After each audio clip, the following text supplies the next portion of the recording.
예수를 하나님의 아들로 믿는 우리의 신앙은 그리스도 예수의 부활 사건으로 인해 시작되었습니다. 예수는 유대 땅 갈릴리를 중심으로 하나님 나라가 가까이 왔으니 하나님의 뜻에 합당하게 살아야 한다는 것을 주장한 선지자요, 지혜의 교사였습니다. 그는 하나님이 아니라 하나님의 뜻을 드러낸 사람이었습니다. 그러나 그런 예수가 예루살렘에서 부패하고 불의한 종교 지도자들에 의해 억울하게 십자가에 달려 죽으셨습니다. 그리고 놀랍게도 장사된 지 사흘 만에 죽은 자 가운데서 부활하셨습니다. 이로 인해 예수를 따르던 사람들은 죽었다가 부활하신 그분, 예수는 이 땅에 오신 하나님이시고 예수의 말씀과 삶은 곧 하나님의 말씀이요 하나님의 뜻이었음을 고백하게 됩니다. 그리고 이 놀라운 일을 증거하면서 예수는 하나님의 아들이라고 선포하게 된 것입니다. 지금 우리가 믿고 고백하는 신조와 교리들은 모두 이 사건, 예수의 부활 사건으로 인해 생겨나고 발전되어 온 것입니다. 그래서 사도 바울은 고린도 전서에서 이렇게 말합니다. 그리스도께서 만일 다시 살아나지 못하셨으면 우리가 전파하는 것도 헛것이요 또 너희의 믿음도 헛것이며. 예수는 정말로 부활하셨을까요? 여러분은 예수께서 부활하셨다는 것을 믿으십니까? 어찌 보면 교회 안에서 이런 질문을 한다는 것이 적절하지 못한 것 같기도 하지만, 그러나 예수 부활에 대한 질문은 그것이 우리 신앙의 원점이기 때문에, 또 바울이 말한 대로 예수 부활이 없었다면 우리의 신앙과 그에 기초한 삶은 다 헛것이 되기 때문에 우리는 이 질문에 대해 항상 진지하고 솔직하고 분명하게 대답을 해야 할 것입니다. 피상적으로 믿던 것을 좀 더 구체적으로 믿어야 하고, 교리적으로 믿은 것을 삶을 통해 확신할 수 있어야 합니다. 그래야 그리스도인다운 삶을 살 수 있고 세상 속에서 담대하게 부활의 증인으로서의 삶을 살아갈 수 있습니다. 오늘 우리가 읽은 말씀은 예수께서 부활하신 후에 제자들에게 자신을 나타내셨다는 말씀입니다. 요한복음은 부활하신 예수께서는 제일 먼저 새벽에 무덤을 찾은 막달라 마리아에게 자신을 나타내셨고, 그 후에 제자들에게 자신을 나타내셨다고 증언하고 있습니다. 그런데 이때 제자 중에 도마는 그 자리에 있지 않았습니다. 그래서 나중에 동료 제자들이 우리가 부활하신 주를 보았다라고 했을 때 도마는 내가 그의 손에 못자국을 보며 내 손가락을 그 못자국에 넣으며 내 손을 그 옆구리에 넣어보지 않고는 믿지 못하겠다고 말합니다. 이후 그로부터 여드레를 지나서 도마를 포함한 모든 제자들이 모여 있을 때 부활하신 예수께서 다시 자신을 나타내십니다. 그리고 도마에게 못 박혔던 손과 옆구리를 보이시면서 믿음이 없는 자가 되지 말고 믿는 자가 되라고 말씀하십니다. 그러자 도마는 그 자리에서 나의 주님이시오 나의 하나님이십니다 라고 고백합니다. 바로 이 고백, 예수는 주님이시고 하나님이시다라는 이 고백이 요한복음의 결론이자 오늘 우리의 신앙입니다.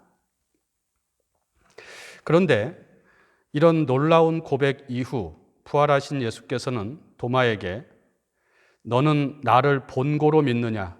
보지 못하고 믿는 자들은 복되도다 라고 말씀하십니다.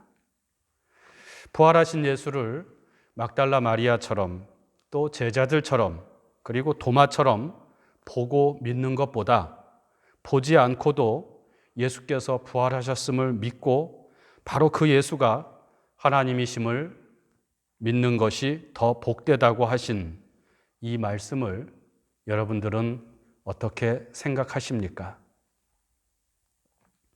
여기서 부활하신 예수를 보지 않고도 예수의 부활하심을 믿는 사람들은 누구를 가리키는 것일까요? 그것은 첫 부활 목격자들이 다 죽은 후에도 예수의 부활을 믿었던 모든 성도들, 오늘 우리를 포함해서 모든 성도들을 말하는 것입니다. 잠깐 여기서 사도 요한이 자신의 복음서를 썼을 때의 상황을 생각해 봅시다.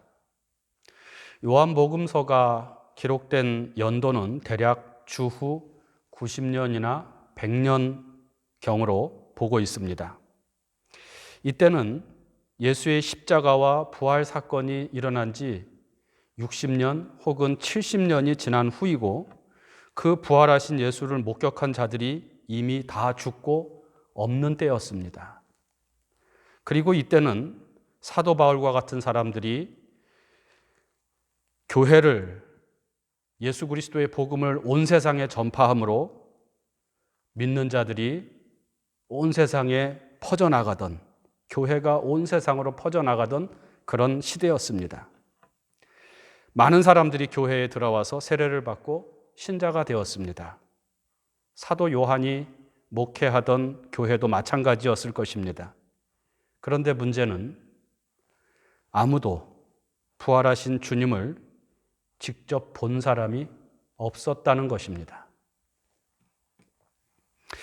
이것은 교회 안에 상당히 큰 문제를 안겨주었습니다. 물론 교회 안에 주류 신자들은 오늘 말씀처럼 보지 않고도 예수의 부활을 믿었겠지만 어떤 이들은 신앙생활에 있어서 부활을 믿는 것이 중요하지 않다고 생각하기도 했고 또 어떤 이들은 예수의 부활하심에 대해 회의적인 태도를 가지기도 했습니다.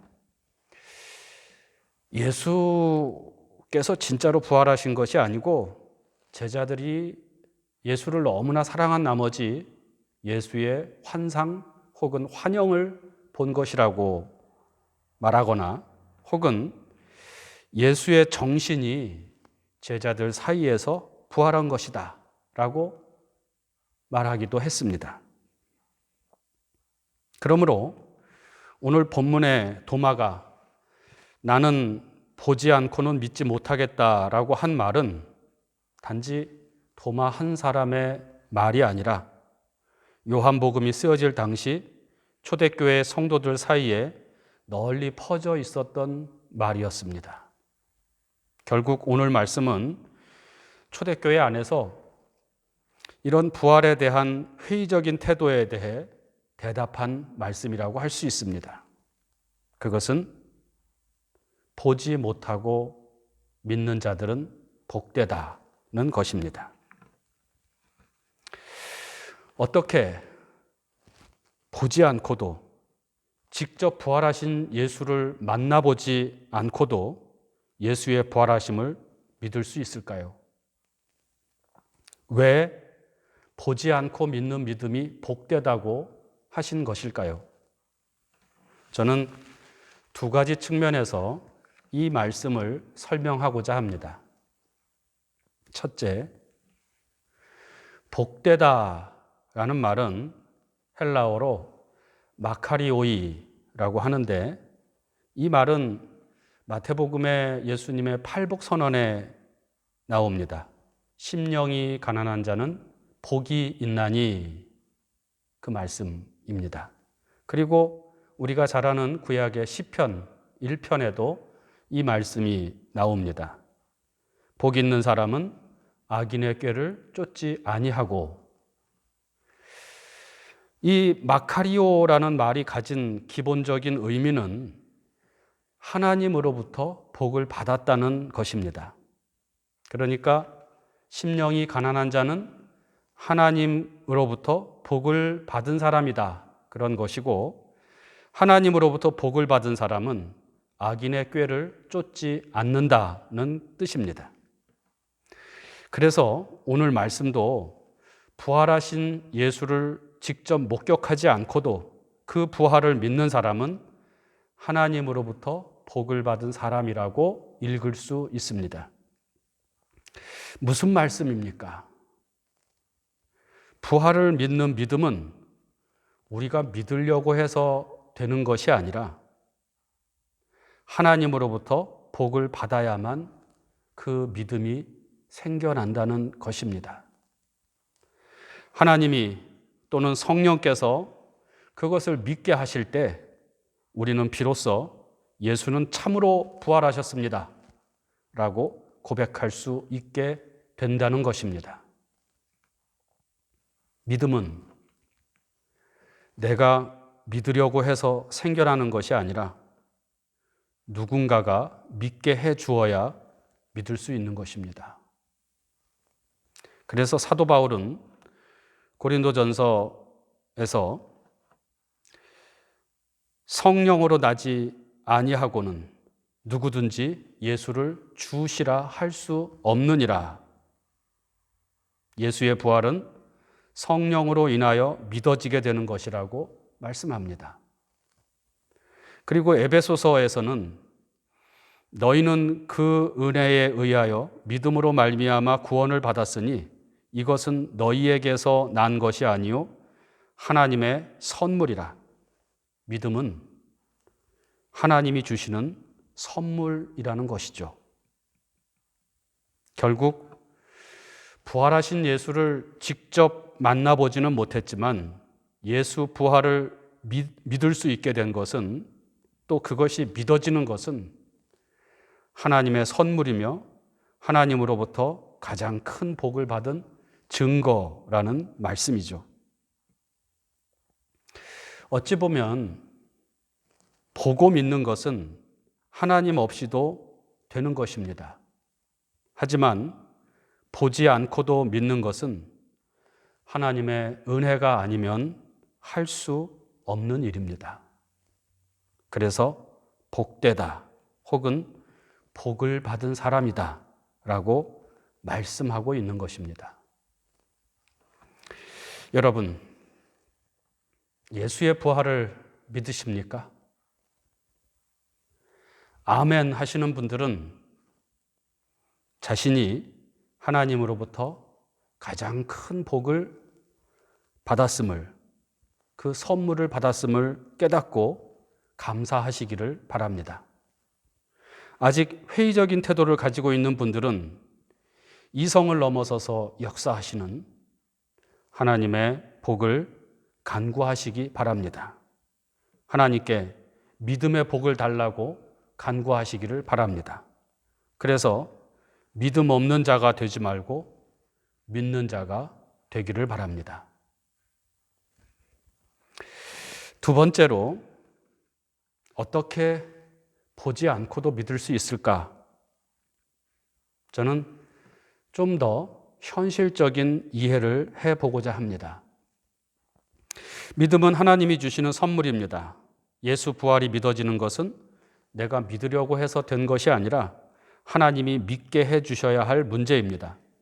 그런데 그 하나님께서는 다른 사람들을 통해서 우리에게 믿음이라는 선물을 주십니다. 누군가를 통하여 믿음에 이르게 합니다. 그 누군가는 먼저 믿은 사람들입니다. 앞에서 말씀드린 대로 초대교회 성도들 중에는 예수께서 부활하셨다는 것을 믿지 못하는 사람들이 있었습니다. 나는 봐야 믿겠다라고 하는 사람들이 있었습니다. 하지만 그들은 나중에 대부분 예수의 부활하심을 믿게 되었습니다. 그래서 온갖 박해 속에서도 믿음을 지켜내었고 그 결과 교회가 지금까지 이어져 내려오게 된 것입니다. 어떻게 그렇게 의심하던 사람들이 믿는 자들이 된 것일까요? 물론 하나님이 하신 일입니다만 현실적으로 본다면 그것은 맨 처음 예수 부활을 목격한 사람들의 증언을 통해서 그렇게 된 것입니다. 그 증언은 단순히 말로 한 것이 아닙니다. 오늘 본문 19절에서 23절에는 이 처음 목격자들의 이야기가 나옵니다. 첫 부활절 저녁에 제자들이 문을 걸어 잠그고 있을 때 예수께서 오셔서 너희에게 평강이 있을지어다 라고 말씀하십니다. 어떻게 문을 걸어 잠갔는데 그 문을 통과해서 들어왔는지 그것은 신비입니다. 이미 예수께서는 부활의 몸으로 영적인 몸으로 변형되셨기 때문일 것입니다. 그리고는 못 박히신 손과 옆구리를 보여주십니다. 십자가에 달려 죽은 바로 그분이 부활하셨다는 것을 보여주신 것입니다. 그리고 나서 부활하신 주님께서는 제자들에게 성령을 부어주시면서 아버지께서 나를 보내신 것 같이 나도 너희를 보내노라 제자들을 세상으로 파송하십니다. 무엇을 하라고 파송하신 것일까요? 23절 말씀입니다. 너희가 누구의 죄든지 사하면 사하여질 것이요 누구의 죄든지 그대로 두면 그대로 있으리라 하시니라.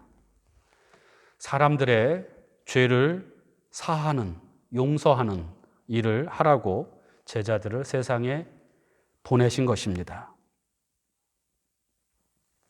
이 일, 죄를 사하는 일, 이것은 원래 예수께서 이 땅에서 하시던 일입니다. 예수께서는 이 땅에 오셔서 죄로 인해 하나님께 나아가지 못하는 사람들에게 죄를 사하여 주심으로 하나님과 화해하게 하셨습니다. 이것이 예수께서 행하신 일의 핵심입니다. 그런데 바로 그 일을 제자들에게 계속 이어가라고 부활하신 주님은 말씀하신 것입니다. 그리고 이 일을 통하여 예수 부활을 증거하라고 말씀하신 것입니다. 이후 제자들은 어떻게 살았을까요? 부활하신 예수께서 명하신 대로 살았습니다. 제자들은 예수의 영에 사로잡혀서 예수께서 하시던 일들을 교회와 세상 가운데서 행하였습니다. 곧 그들은 부활하신 예수를 만나고 나서 예수처럼 산 것입니다. 예수처럼 생각하고 예수처럼 행동하고 예수처럼 증거했습니다. 제자들은 예수를 나타내는 삶을 살았던 것입니다. 이런 제자들의 모습을 보고 사람들은 예수께서 정말로 부활하셨구나 하고 믿게 된 것입니다. 그리고 그 일이 지금까지 이어져 내려오고 있는 것입니다. 그래서 보지 않고도 믿는 믿음이 생겨난 것이죠. 부활하신 주님께서는 오늘 우리에게도 이 사명을 주십니다. 예수께서 부활하셨음을 믿습니까? 예수를 나타내는 사람이 되십시오. 예수를 본받고 예수처럼 살아가십시오. 그럴 때 오늘날에도 보지 않고도 믿는 사람들이 이 믿음의 역사가 계속 이어지게 될 것입니다. 그로 인해 더 많은 사람들이 생명을 얻어 더욱 풍성하게 될 것입니다. 예수처럼 산다는 것은 쉽지 않은 일입니다. 또 어떻게 사는 것이 예수처럼 사는 것인지에 대해서도 각자의 생각이 다를 수 있습니다. 하지만 저는 한 가지 사실을 분명히 말씀드릴 수 있습니다. 예수처럼 산다는 것, 예수를 나타내는 삶을 산다는 것은 사랑하며 사는 것입니다. 요한일서 4장의 말씀을 읽으면서 말씀을 마치겠습니다. 사랑하는 자들아, 우리가 서로 사랑하자. 사랑은 하나님께 속한 것이니, 사랑하는 자들아, 하나님이 이같이 우리를 사랑하셨은즉 우리도 서로 사랑하는 것이 마땅하도다. 어느 때에나 하나님을 본 사람이 없으되 만일 우리가 서로 사랑하면 하나님이 우리 안에 거하시고 그의 사랑이 우리 안에 온전히 이루어지느니라. 보지 않고도 믿는 믿음에 대해 묵상합시다. 그런 믿음을 주신 분이 바로 하나님이심을 믿고 하나님께 감사와 찬송과 영광을 올려드립시다. 그리고 오늘 내가 부활하신 주님을 증거하기 위해 예수처럼 사는 삶을 살아야 하는데 어떻게 살아야 할지를 생각하며 묵상합시다.